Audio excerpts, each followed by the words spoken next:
All right, everybody. Hello, this is Chaplain David, and you are watching the fourth part of my series, Hanging On to Hope, a story about Elisha. And of course, that verse we're using every week, let us hold unswervingly to the hope we profess, for he who promised is faithful. Amen to that. Do you believe that he who gave the promise to you is faithful to see it through to fruition? No matter what's going on around you, no matter what other people might say or think or do you believe that God is faithful? It really starts with that hope, that faith, that belief that God is faithful. So I've talked about Elisha's humble beginnings. I've talked about how he basically was just a plowman, and Elijah came and slapped his cloak on his back, and then Elijah basically started walking away, and Elisha said, wait, hold up. I'll come with you. I want to be a prophet also. I want to follow you. And then from that point on, Elisha just would not leave Elijah's sight.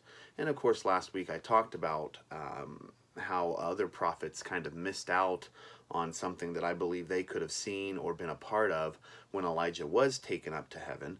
Elisha was there and saw it in person, and he immediately started his ministry right after that, this thing he had been hoping for and praying for. And I talked a little bit about some of those early miracles last week. But this week I want to continue with one of the first real miracles that we see Elisha doing kind of on his own. Of course, we know he parted the waters, and he healed the waters with the prophets when they were talking to him about that last week. But this is kind of him moving into his own ministry. And I think there's a lot we can learn if we look at it from different perspectives. So I'll go ahead and start reading it, and then I'm going to break it down as we go. So we're going to start with 2 Kings chapter 4, verse 1. The wife of a man from the company of the prophets cried out to Elisha, "Your servant, my husband, is dead, and you know that he revered the Lord.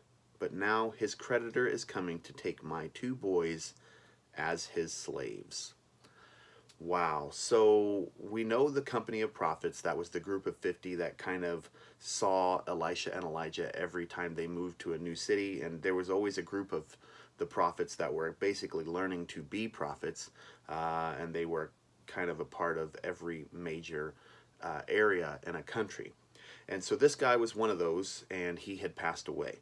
So first we see that this lady is coming up to Elisha in distress. So I want to stop there for a second and imagine that distress she would have been in. If someone had come and said, you know what, you've got debts to pay, the only thing you can do is give me your 2 boys and they will work off your debt. Obviously that would have been a pretty difficult situation. But where do you go when you are in stress? When you are distressed? Do you panic and fear and worry and doubt?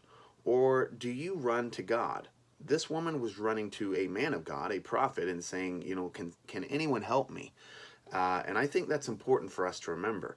And I also want to see it from Elisha's perspective, where sometimes people run to us and they're in panic. And it's important that we don't own that panic or encourage doubt or say anything negative in that moment.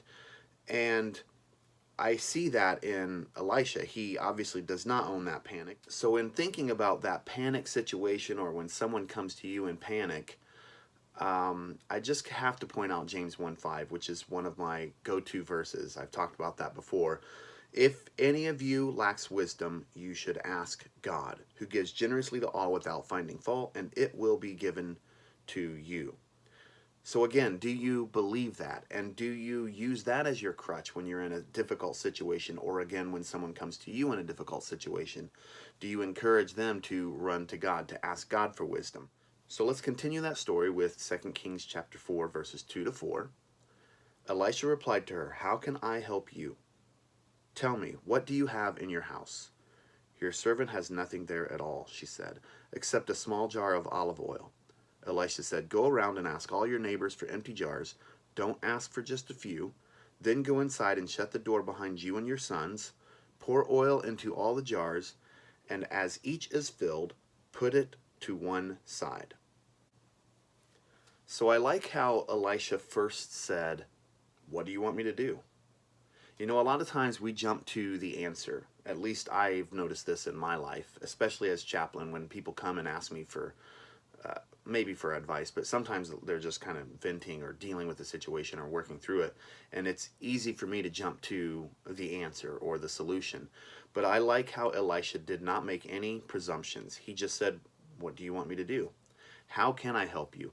And again, going back to that perspective of if someone were to run up to you in panic mode, it's important that we don't just jump to the answer or to what we think the answer is. It's important that we say, well, what do you actually want me to do?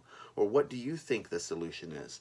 I mean, that's basic psychology 101. I know a lot of psychologists who have said, you know, basically, you know the answer already, and they just help you kind of get it out of you. And so that's kind of what Elisha's doing, and he asks what she has. Is there anything that you have that we can use? And of course, she didn't really think she had anything worth using. But I also love that she didn't question him. When he told her to go get jars, which would have sounded, I don't know, preposterous, she's like, okay, I'll go do that. Believe that God can use anything if it's offered up in faith. In Luke 6, we read that give and it will be given to you. A good measure, pressed down, shaken together, and running over, will be poured into your lap. For with the measure you use, it will be measured to you. And I think this verse really points to that story. Give and it will be given to you. So let's get back into that. Continuing on with verses 5 to 7. She left him and shut the door behind her and her sons. They brought the jars to her, and she kept pouring. When all the jars were full, she said to her sons, "Bring me another one." But he replied, "There is not a jar left." Then the oil stopped flowing. She went and told the man of God, and he said, "Go, sell the oil, and pay your debts. You and your sons can live on what is left." So here I want to bring another perspective in. What about her neighbors, the friends, the family, the people around her that she ran around frantically saying, "Hey, do you have any jars? Do you have any empty jars?" Again, it must have been a bit preposterous for them to just be like, I mean, yeah, I have empty jars. Like, why do you want them? And of course, we don't get to see that side of the dialogue or the conversation. But it's interesting that they obviously did it. They helped her. So here's a third perspective. We're seeing these friends and family who rallied around someone who was in distress and helped her without really asking any questions. And that we all need people like that in our lives. We need friends who will hold us up and encourage us. So when you're in need, are you humble enough to ask for help like she did? Are you humble enough to accept it like she did? Again, from Elisha's perspective, notice that he didn't sow any doubt there. He didn't say anything negative. He didn't really have much of a conversation with her at all about it. He just said, okay, well, how about you do this? Go get jars and just do that and go get them and come back. And, you know, he obviously had a relationship with God where he completely trusted that God would come through. And he really just needed this woman to act out her faith, to do something in faith for God to do this miracle. And so I want to point to, don't question God, just follow his plan. That's something that we see in this story where she is not questioning God. Even Elisha, I mean, it must have, I don't know, but maybe he was like, well, I can go try to raise some money for you, or I can go get some oil for you. No, he just said, go get jars and bring them back, and God's going to fill them with oil, I guess. Like he probably didn't even know exactly what God was going to do, but he just trusted that God was going to do it. And again, don't question God. Just follow his plan. Just trust that he has a plan and that he knows what he's doing. And of course, Proverbs 3, 5, and 6, trust in the Lord with all your heart and lean not on your own understanding. In all your ways, submit to him or acknowledge him in other versions, and he will make your paths straight.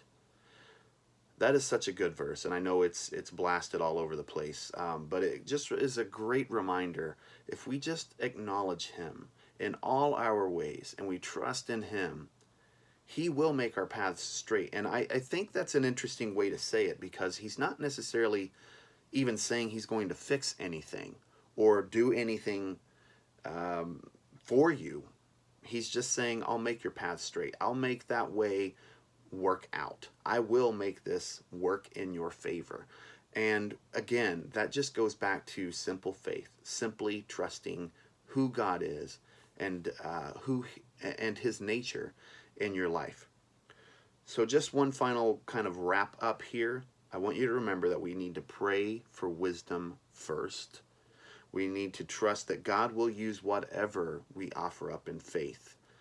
And we cannot question God's direction. We must just follow His plan.